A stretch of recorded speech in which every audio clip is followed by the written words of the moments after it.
History gives us context, and vintage allows us to interact with that history. My name's Dandy Wellington. I'm a band leader, performer, and style activist from Harlem, New York City, and I love vintage. In the vintage community, we use the hashtag vintage style, not vintage values, as a mantra to learn but not repeat the bigotry of the past as we interact with history in the present.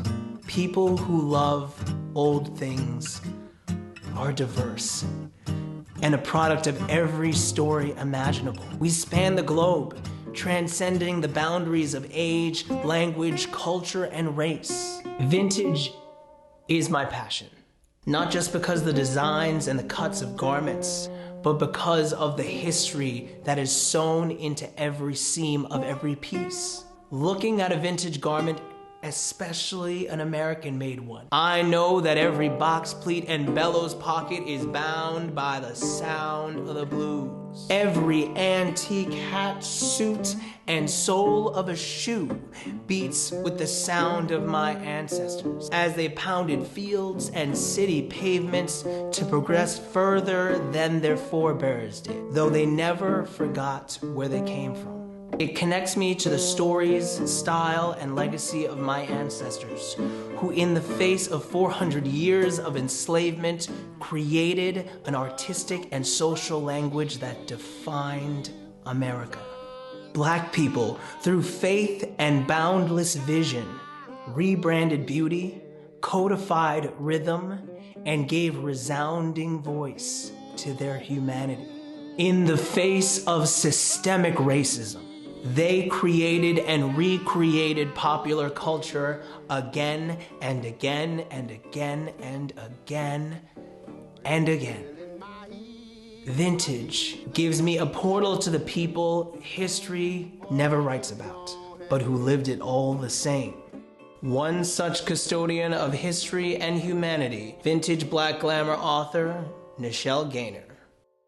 Hi, my name is Nichelle Gainer. I'm the author of Vintage Black Glamour and Vintage Black Glamour Gentlemen's Quarters, coffee table books that celebrate some of the most glamorous and groundbreaking Black entertainers of the 20th century. I created Vintage Black Glamour to put those pioneers, some famous and many long forgotten, back into the spotlight. Many of the artists that I feature faced racism, surprise, but that meant that they usually weren't included in documentaries and books, sometimes included as a footnote. My specialty is contextualizing rare photos and videos that usually haven't been seen for decades. I was flipping through vintage issues of Black magazines and newspapers like the Chicago Defender and Jet, and I came across a picture of a stylist doing the hair of a beautiful woman in a sleeveless shift and pearls. And the picture caught my eye immediately because, for one, the woman that I was researching that day was in the photo. The hairstylist, her name was Rose Morgan, and she owned one of the first full-service beauty salons for Black women in America for several decades here in Harlem. The salon included a dressmaking department, a wig salon, and a charm school. She was also a really popular celebrity hairstylist, and her clients included Ethel Waters and Lena Horne. But that day, it was her client who got my attention because her client happened to be my aunt, Margaret Tynes. Margaret Tynes had a 50-year career in opera and performed throughout Europe for most of her career. She sang on The Ed Sullivan Show. She worked with Luchino Visconti in the Spoleto Festival of the Two Worlds in Italy around 1960. And she also sang and recorded with Duke Ellington, including his 1957 television special, which eventually became an album called A Drum is a Woman. Recently, I shared a photo of the actress Fredi Washington. She's best known for her portrayal of a biracial woman who decides to pass for white rather than live under legalized racism, also known as Jim Crow, in the original 1934 film version of Imitation of Life. In the photo, Fredi's wearing an anti-lynching armband. The photo was taken in the 1930s, and the image is powerful enough. I used that photo and other lesser-known photos of her to highlight her life and work beyond the single role that most people know her for. As for more famous stars, if people know anything about Josephine Baker, they certainly know about her banana skirt. And the same with Eartha Kitt. They know Catwoman. They know Lady Eloise from Boomerang. But there's so much more to these legends. I love standard glamour shots, but I also love rare photos. And you can't lose with young Josephine Baker, but in my book, I made sure that I highlighted the Josephine who was well into her 40s, aging gracefully and reinventing herself yet again. Eartha Kitt is on the cover of Vintage Black Glamour, and I never miss a chance to talk about her early career as a dancer with Katherine Dunham and the hurdles she and Sammy Davis Jr., her former fiance. The hurdles they went through getting their film Anna Lucasta distributed. It was 1958, and as stars of the film, they had to write letters to hundreds of exhibitors in the South because many theaters refused to show the film on racial grounds, quote unquote. These would be the same theaters, by the way, that demanded Hollywood producers cut black stars out of some films because they felt it would offend white audiences. I think a lot of white people, if they had a chance to see, for instance, Lena Horne and the great pianist Hazel Scott perform in I Dood It in 1943, they would have disagreed with that assessment and realized that they were actually cheated. I also like to make sure that I include lesser-known legends like LGBT pioneer Gladys Bentley.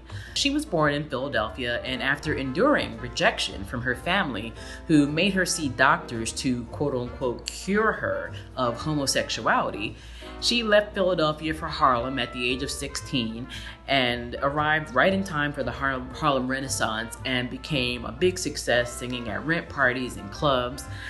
She was known for her unapologetic masculine style. She wore a signature top hat and tails, and her set was what was considered gleefully obscene at the time.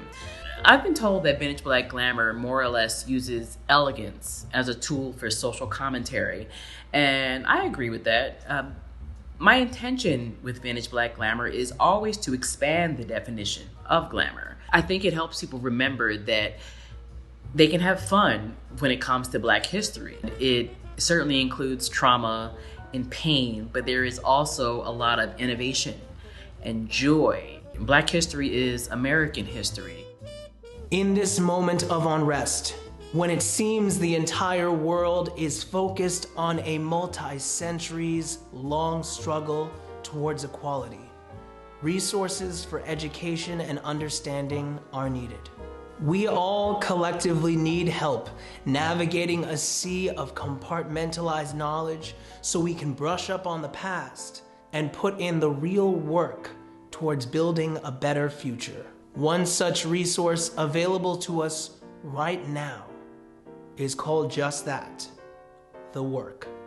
Here's its creator, Derek Lipscomb, to tell you more about it.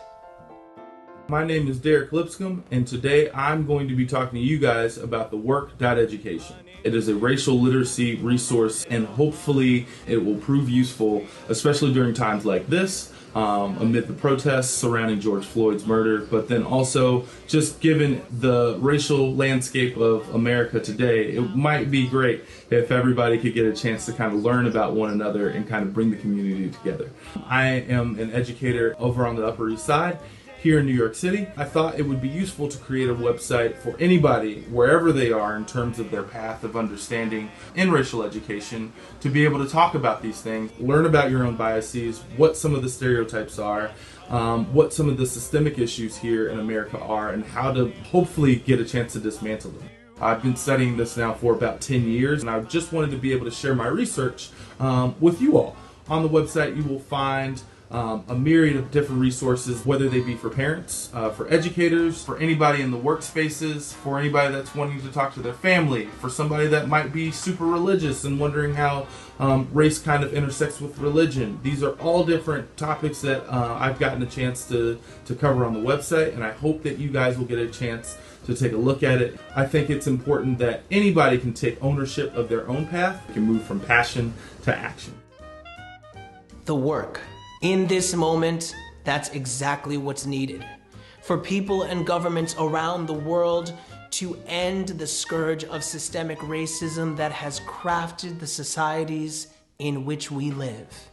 And though that kind of systemic change is daunting, it begins in our communities. Throughout history, there were those who were able to look beyond color and see humanity, to forge friendships, alliances, even families. Whether it was a matter of performance or protest, the meeting of different communities, different cultures, different Americas would be a catalyst for crucial questions about how we in this nation exist together.